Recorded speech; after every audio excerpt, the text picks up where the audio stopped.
Ops, walang mayordama ha. Hindi uso ang mayordama dito sa vlog ko. Okay, ituloy natin yung labanan sa Game 2 ng Willie Tukuran versus Romeo Dumaguete. Okay, gaya ng dati, meron tayong mga viewers na ayaw ng daldalan. Sa kanila muna to, ipakita muna natin yung kanilang naging labanan ng walang daldalan. Okay, ito, panurin muna natin. Itong puti ang kay Romeo Dumaguete at yun namang orange ang kay Willie Tukuran. Unang sulong si Romeo.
Okay, so yan yung naging resulta ng kanilang laban sa Game 2. Tabla! Tumabla na naman ang titibay talaga.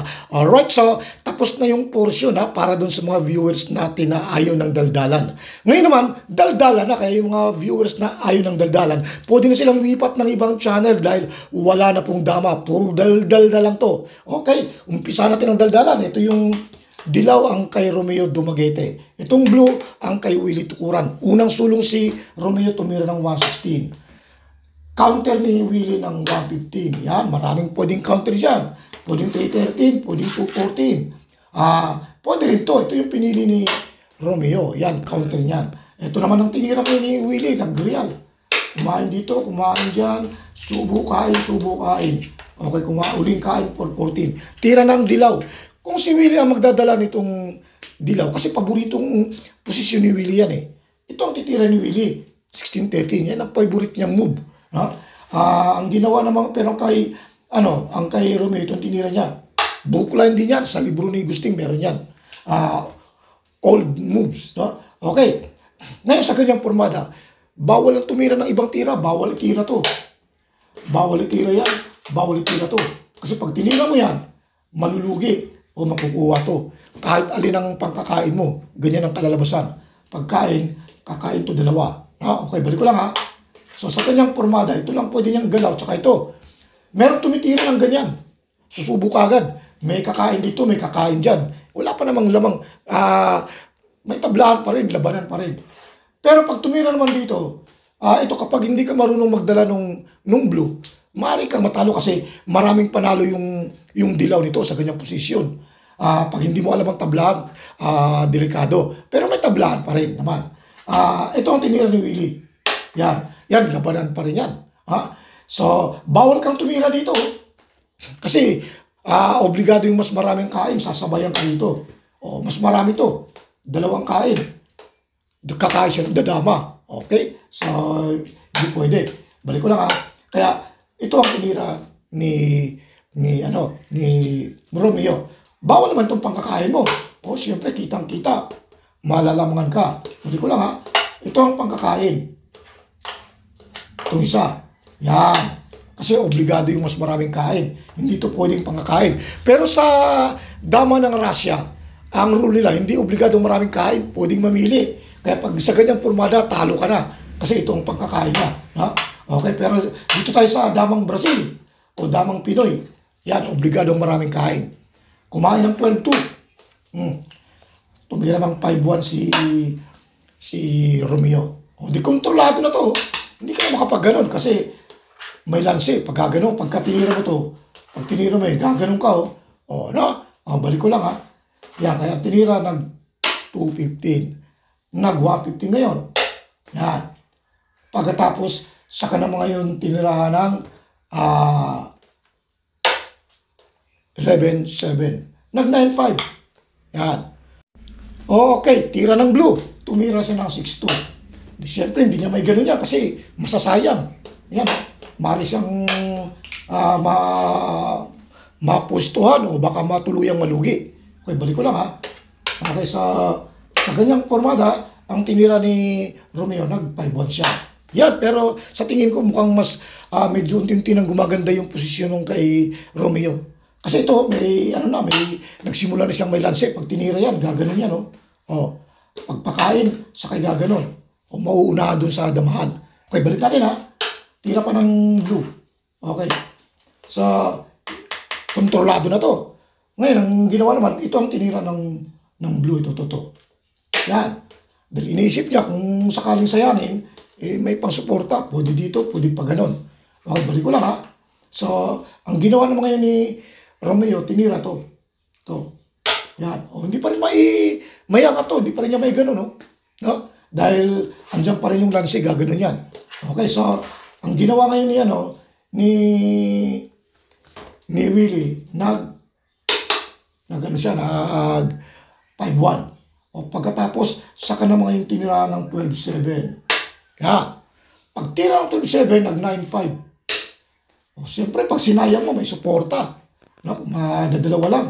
Pag gina naman, hindi pwede, mapapasok.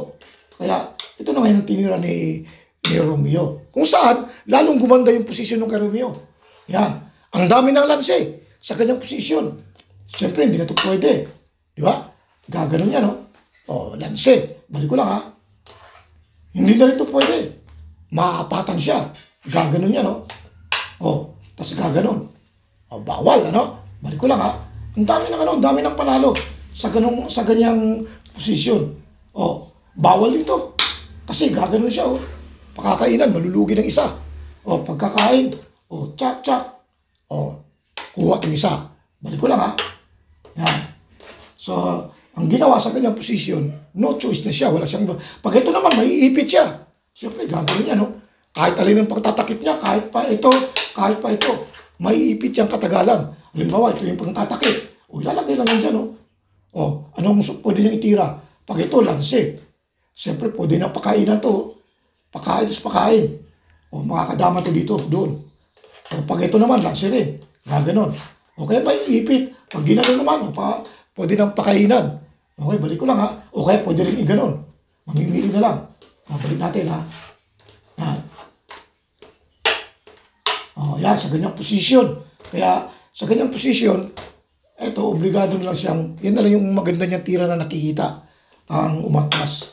Yan. Pagkatras doon, pwede niya nang ilagay ito sa 313. Yan. Kasi wala na rito hindi na siya makakaganon. Ngayon, kung titingnan natin, halos wala nang lamang na dalawa Pag tinira to, pwede na sayangin. Tapos kain. Tapos pag sinalo, kakain, gaganon. Meron pang isa. Malulugi, no? Balik ko lang, ha? Okay, dito. Yan. Ang tinira ni Willie, ito. Yan. Pag tira ng 12-7, dito ako nagtaka. Bakit hindi sinayang? Kasi para sa akin, sa tingin ko, ito yung mas maganda. Kasi nga, malulugi. Pinakita ko na, di ba? Pag sinuportahan, ganun. Wala naman akong nakitang may lanse. Wala akong nakita na kung dadama siya rito. No? Wala Ang layo pa, Kaya, niripasok talagang lugi talaga, papuntang talo. Pero, pinagtataka ko, bakit ito ang tinira? Siguro kung hindi natin alam kung na-blunder ba siya o meron siya nakitang akala niya mas magandang tira. Parang yung laban namin ni Joy, no? Yung unang game, dapat panalo na ako. Tumira pa ako ng iba dahil inisip ko mas magandang tira. Yung pala, tumabla tuloy. Ganito rin ang nangyari. No? Sa tingin niya, mayroong mas magandang tira. O di tinira ngayon to ni Willie.